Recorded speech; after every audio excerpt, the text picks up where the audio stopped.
Heidi, what did I need now? Other side, business. Hello guys, today I'm going to tell you guys what I did to get from bronze to plat.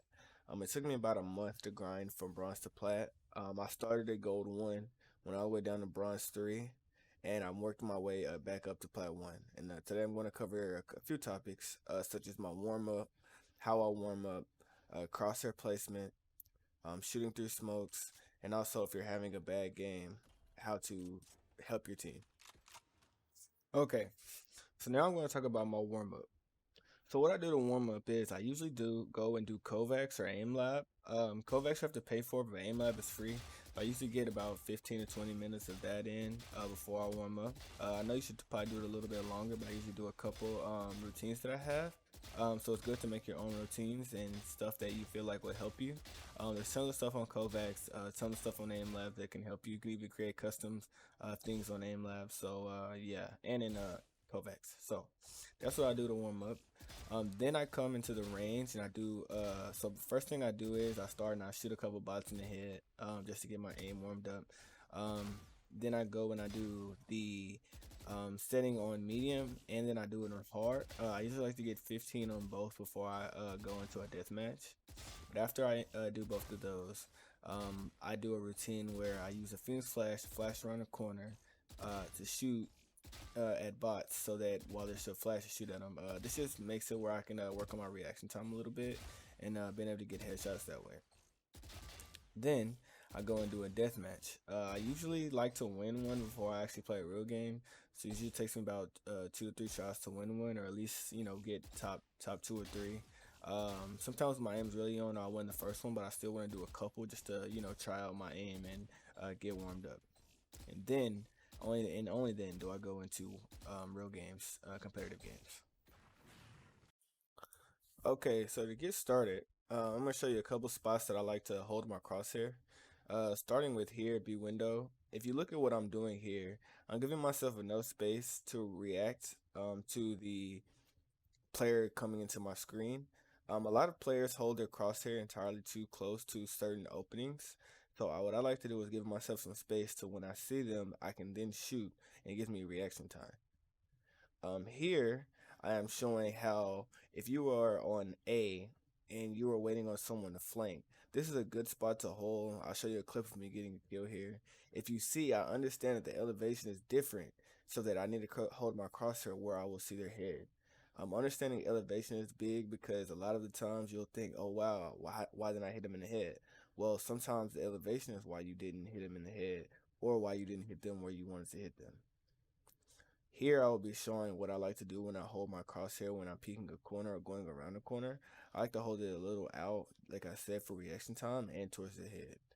Here I'll be showing spots that I like to hold for attacking A, and also watching A heaven. Because if you see that the elevation, you'll know that their head will be at a certain spot. We see that there's a decline going. So I know a lot of you have been killed here before.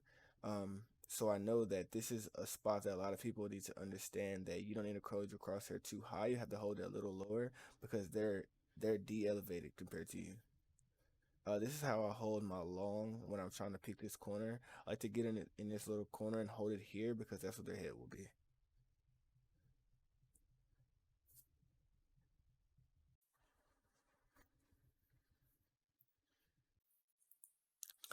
Okay, here I'll be showing how I like to hold from B, looking in the hookah. If you look at where the elevation is, you'll see that their heads will be around this area. I know sometimes it's hard to see their heads, but their heads will be around this area, and you'll be able to give yourself enough space to be able to head tap them or even do damage on them. Because if you know, a lot of people when they go in a hookah, they hard swing, so you want to give yourself enough adjustment time to be able to hit them. Um, I like to do this because I like to get here first and be able to hold this corner, because a lot of people, like I said, they hard swing or they try to peek around the corner, and you give yourself enough adjustment time to, if they do peek, you'll be able to react to them quicker than if they go past your crosshair, because the first thing you're going to do is shoot, and you won't be able to control the recoil.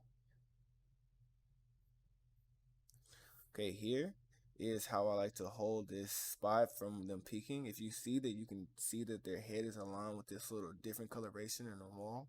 I like to hold right here because a lot of people, the first thing they do is peek this corner, and it's a good spot to be able to get a quick kill or a good pick. From here, this is how I like to hold heaven. If you know, heaven is very hard to shoot from, so knowing exactly where their head is going to be and getting a good idea is very smart. Okay, now if you look at where my crosshair is right now, I can hear them coming on sight, so I know that I need to have my crosshair in a place so I can get a head tap, so that when they push me, I won't be a liability on sight. So if you see, I give myself enough space to allow them to come around the corner on me, knowing they're going to hard swing it, that when they walk into my crosshair, all I have to do is tap and I get a kill. But then I also see another person I'm able to drag down a little bit and get a 2K. That's big because that makes the round 5v3, and as we know, we like numbers. Okay, so here we understand that there's a de-elevation behind this door. So where their heads will be if it wasn't elevated, and where they are two different places. So you see I hold my crosshair lower in the position to be able to hit their heads because I know that that's where it's going to be. That's really smart, so you don't have to react or anything. Your crosshair is already there. Next, we'll talk about shooting through smokes. If you look, a lot of pro players get a lot of kills by just shooting through smokes. So this is a combination of game sense, crosshair placement, and also just, a little luck. So basically what you want to do is whenever you see a smoke and you have an idea that a player could be there or in there, you either want to have slow control bursts towards their head or just spam through the smoke. I do either one depending on the situation. And I'm gonna give you guys a couple kills here to show you what I mean. Okay, we see here. So if you look at where my crosshair is, as I've showed you, this is where I hold hookah from in this situation. So you can see that I see that that people could be running in there. So all I'm doing is slow control burst here. And I know it's a little hard to see, but if you see I get a headshot here, I don't kill him because I'm using the Phantom, but I do get a headshot here through smoke, and that brings him down to 143. Okay, so here's a little more obvious. We understand that they have to defuse the bomb, so they smoke the bomb. So we know that they're going to try to go for a defuse. So once I hear the defuse sound, I just start shooting where I think their head will be or where I think they will be. As you see, I end up getting a kill here, and it's just another instance of shooting through smokes and having the know-how to shoot where the player will be. Here, I'm just going to show you guys another clip of shooting through smoke and how viable it can be. I actually get a 2K here just by spamming through the smoke and understanding where they have to come from and where they have to go. So if you know Icebox, it's only a few inches to get onto retaking the site. So I spam in the area where I think they will be, and I end up getting 2 kills here, and even a headshot. Okay, so we all know that playing bad is something that happens to all of us, but you can still play bad and still be useful to your team. So to be useful, ask your team what you can do with your character and how you can help use your abilities to be able to help the team. That will go a long way with your team, and that will also help you not lose elo so that you can continue to grind and rank up. Okay, so that's it for me. This is my video on how I went from bronze to plat. I hope you guys enjoy. If you do enjoy, like and subscribe. Please, that will go a long way for me. And thank you for taking the time to watch me. One enemy remaining. Thank you. I was starving. Hide. What did I need now? Other side.